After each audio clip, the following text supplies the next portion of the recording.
Hey everybody, it's Nicholas Rogers with the Big Timber Lodge! Coming back at you with a video I never thought I would be making about a product that I never thought I would be reviewing. Shield Arms S17 magazines. So let's jump right into this. So in front of me, we have a Glock 43X MOS, a tricked out regular Glock 43X. We also have the 10-round plastic Glock magazine. You can see 10 rounds. Then we also have a Gen 3 Shield Arms S15 magazine with 15 rounds. And this is the new Shield Arms S17 magazine with 17 rounds. Wow! Which is 70% more capacity than the factory 10-round magazine. So before you jump online and start looking for a Shield Arms S17 magazine, just know they don't exist. Well, they kind of do, but really what they are is a Gen 2 or a Gen 3 S15 magazine with a 2-round extension kit. Now, in that kit, what you're going to get is an extended follower spring and a new base plate. Now, what you're going to cannibalize from the original Gen 2 or Gen 3 S15 is going to be the magazine tubing, the metal portion, as well as the follower, and that's about it. You're going to be getting rid of the old follower spring, the old floor plate, and the old base plate. What are my thoughts about the S17? Honestly, check out the videos.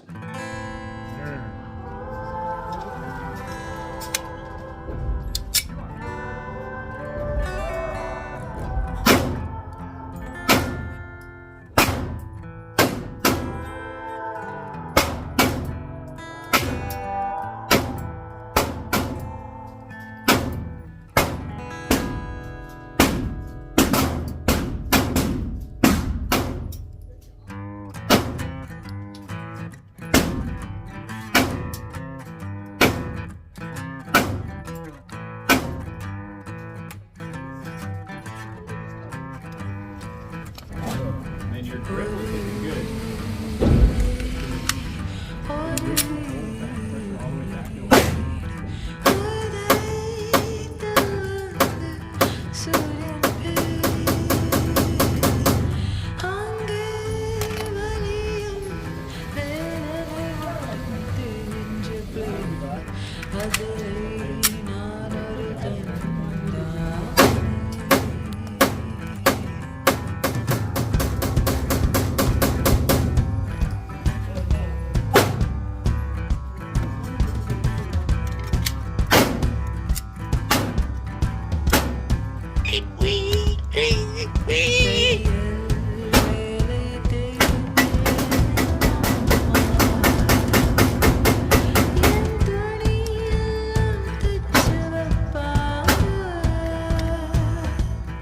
So as you could see, they worked pretty damn well.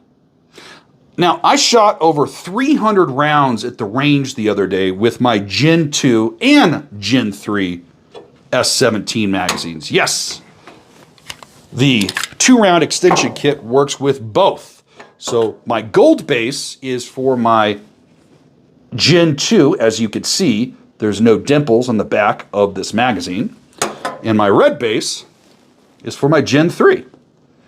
And if you've watched any of my Shield Arms magazine videos in the past, you'll remember this orange stripe right here, because this magazine actually gave me a lot of trouble. Dirty rotten son of a bitch. And once I did this 2-round extension kit, I had 0 issues. It ran just as good as the Glock OEM factory mag. There was not one hiccup, not even one hesitation. And I ran it hard, I ran it dirty, and I even stuffed the pig. If you don't know what that means on my channel, it means you take your pistol, put 1 round in, this is empty, but meow. Then you take a loaded mag And now you've got your 17+1 in a configuration that you're probably going to be carrying in a self-defense situation. That was the other thing that surprised me, is how easy it was to actually put the loaded mag in with the round already in the chamber. Very easy, and I like that. And I didn't actually have to use a magazine loader with these two extended mags. Not even when I first started loading them. Now, I will be honest, before I took them to the range, I loaded them up all by hand, then unloaded them, then loaded them, and unloaded them, then loaded them, then unloaded them, then loaded them.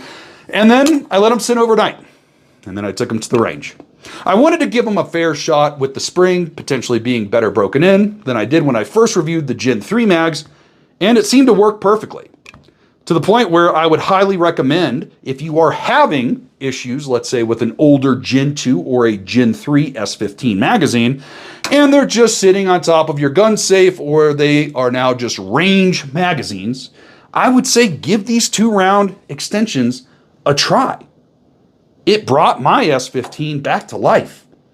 Heck, I'm going to keep shooting these at the range, and if I have 0 issues after about 1,000 rounds, I'm going to start carrying it.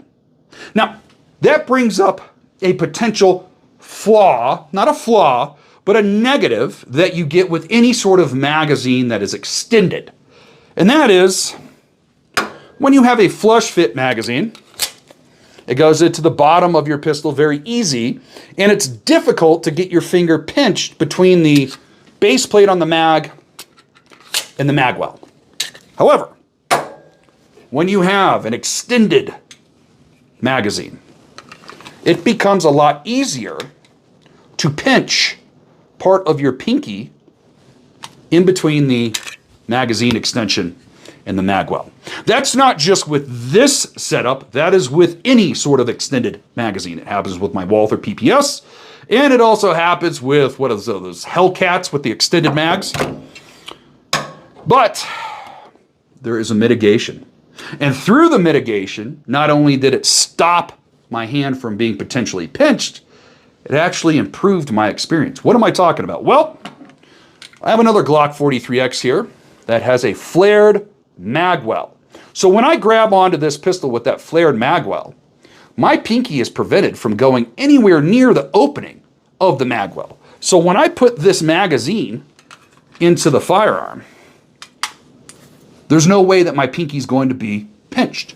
But one of the things that I liked about what it did was it actually opened up the extension to now become real estate for my offhand, my support hand. And what that did is it allowed me to really get a good counterbalance, pushing with my support hand into the bottom of my dominant hand. And it really helped mitigate muzzle flip. And I feel like it allowed me to go much faster than I normally could with my Glock 43X. I don't know how to describe it other than just telling you, you gotta try it. So, final thoughts on the S17. I think they're fantastic. I think they are better than the S15. That's because I didn't have any sort of issues, but I found, because I switched over to the flared magwell, it improved my grip and also controllability. And man, I was having fun at the range. So anyways, I hope that helps you make a decision. And until next time, peace.